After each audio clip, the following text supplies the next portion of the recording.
So this turbocharged powertrain, it does allow this car to scoot quite a bit.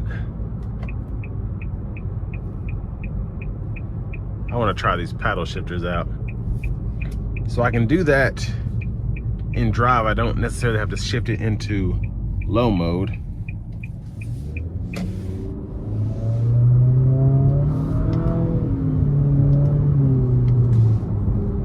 And what I do like about the CVT is it doesn't shift like a traditional transmission, which is kind of a downside. But the upside is because all this stuff is computerized and you're just shifting the revs of the CVT, it's instant.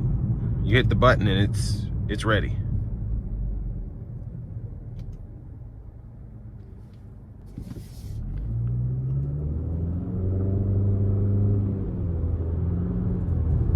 And it gets up so quickly because of the CVT not having to worry about shift points or anything like that. But I do wish, I shouldn't say I wish, it's kind of weird. I'm used to having an Infiniti, and that one had the VC turbo, and you actually had several different drive modes. So you could choose between a standard mode, a sport mode, and then an eco mode. And I didn't like the eco mode as much because it did limit your power when you put your foot into it, but it helped you save on fuel from revving high.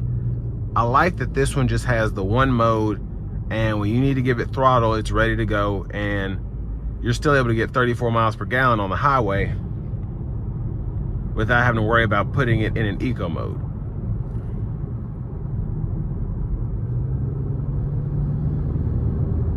And the seats in these are very nice. I love having the leather, and it just feels really good.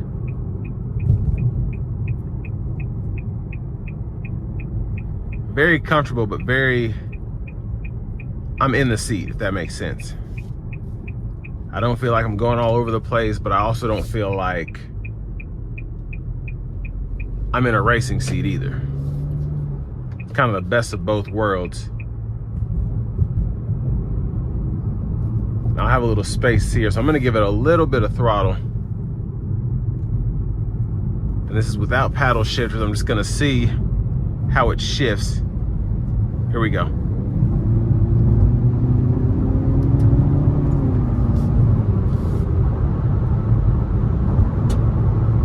Very, very quick.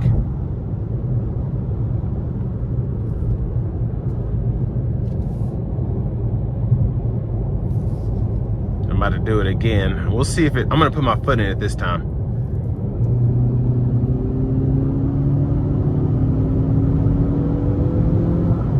So that turbo puts work in. I had my foot all the way down and it still didn't go as high as in the rev range as I would have liked, but still really quick. And I like that it didn't necessarily strain the engine, and the car kind of knew how to accelerate to the best of its ability without straining the engine. So that's quite impressive, actually. And we made it down the interstate so quickly I didn't even get to test out the intelligent cruise, but I'm turning it on now, even though you shouldn't do this. It's meant mostly for highways, but it's slowing me down to keep that safe distance between myself and the vehicle in front of me based on the distance input that I put in there. And then you also have the lane departure as well.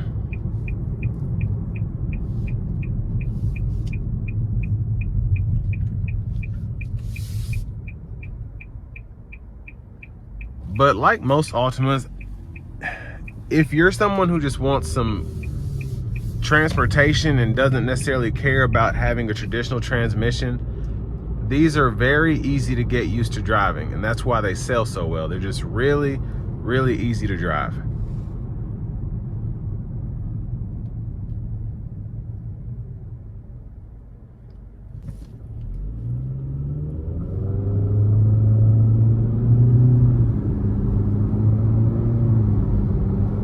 And this thing really does pull off the line. It's really, really impressive.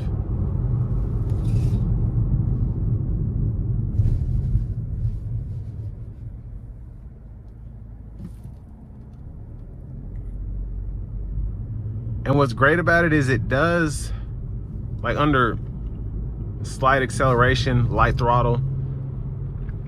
It drives like a regular Altima. And then when I want to give it some power, it's ready. There's that turbo putting in the work.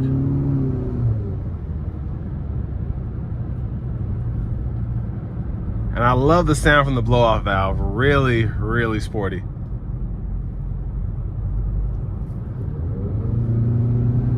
And surprisingly, this is really fun to do pulls in. So if I had to pick an Altima, honestly, I'm so impressed with this one. I would probably go this route instead of getting the 2.5 SL, just because the performance in this is so spectacular, and you get all those standard luxury features, including the Nissan safety, and then the leather, heated steering wheel, heated seats, all of that.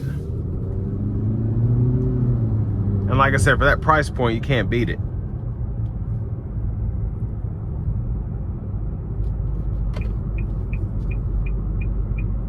So this will bring me to the end of my review of the 2023 Nissan Altima SR VC Turbo.